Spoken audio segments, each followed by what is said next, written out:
is that we must never forget that economics was the reason that black people were brought to this country. We came to do the agricultural work in the South and the textile work in the North.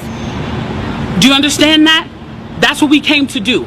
We came to do the agricultural work in the South and the textile work in the North. Now, if I right now decided that I wanted to play Monopoly with you, and for 400 rounds of playing Monopoly, I didn't allow you to have any money, I didn't allow you to have anything on the board, I didn't allow for you to have anything, and then we played another 50 rounds of Monopoly, and everything that you gained and you earned while you were playing that round of Monopoly was taken from you. That was Tulsa, that was Rosewood. Those are places where we built black economic wealth, where we were self-sufficient, where we owned our stores, where we owned our property, and they burned them to the ground.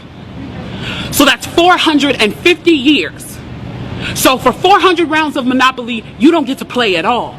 Not only do you not get to play, you have to play on the behalf of the person that you're playing against. You have to play and make money and earn wealth for them, and then you have to turn it over to them. So then for 50 years, you finally get a little bit and you're allowed to play. And every time that they don't like the way that you're playing, or that you're catching up, or that you're doing something to be self-sufficient, they burn your game. They burn your cards. They burn your Monopoly money. And then finally at the release and the onset of that, they allow you to play, and they say, okay, now you catch up. Now at this point, the only way you're going to catch up in the game is if the person shares the wealth, correct? But what if every time you share the wealth, then there's psychological warfare against you to say, oh, you're an equal opportunity hire. So if I played 400 rounds of Monopoly with you, and I had to play and give you every dime that I made, and then for 50 years, every time that I played, if you didn't like what I did, you got to burn it like they did in Tulsa and like they did in Rosewood, how can you win? How can you win? You can't win. The game is fixed.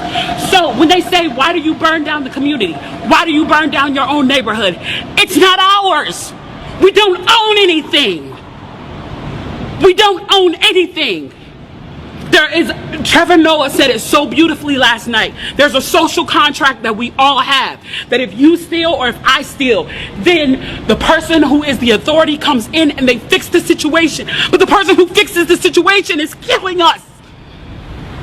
So the social contract is broken. And if the social contract is broken, why the fuck do I give a shit about burning the fucking Football Hall of Fame, about burning a fucking Target? You broke the contract when you killed us in the streets and didn't give a fuck. You broke the contract when for 400 years we played your game and built your wealth.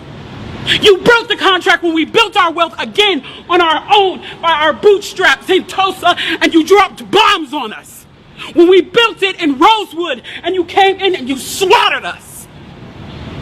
You broke the contract, so fuck your Target.